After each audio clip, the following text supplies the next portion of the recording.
میرے معزز جو یہاں اسٹیج پر براجمان ہیں اور وہ تمام معزز وکلا جو یہاں پنڈال میں موجود ہیں، دونوں ہی باعث عزت ہیں، محترم ہیں، سب کو میرا سلام۔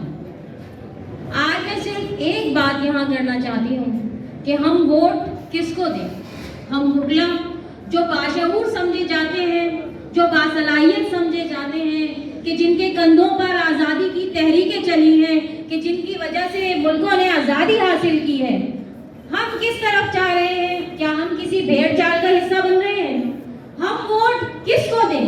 صرف گروپ کے نام کو دیں، لیکن اس گروپ کے اس نمائندے کو بھی دیکھیں کہ وہ اس کی شخصیت میں کتنا وزن ہے، اس کے کردار میں کتنا دم ہے، کیا وہ بولنا جانتا ہے، کیا وہ لکھنا جانتا ہے، کیا وہ اپنی بات ڈٹ کر کہنا جانتا ہے، کیا وہ اپنے وکیل ساتھیوں سے، اپنے کلائنٹ کو عزت و احترام سے ملتا ہے یا نہیں ملتا ہے۔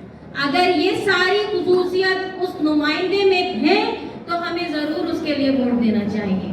اور یہ تمام خواص، یہ تمام خصوصیات ہمارے کینڈیڈیٹ جناب ندیم قریشی صاحب، جو کہ کراچی بار کے جنرل سیکرٹری بھی رہ چکے ہیں اور کسٹم ٹریبونل کے جج بھی رہ چکے ہیں، اور ماشاءاللہ ایسے ایسے ججمنٹ دیے کہ جس میں 100% کوئی انچیلنجیبل، چیلنج جس کو کیا ہی نہیں گیا، وہ اتنے اچھے اور پیارے اور صاف ججمنٹ دیے۔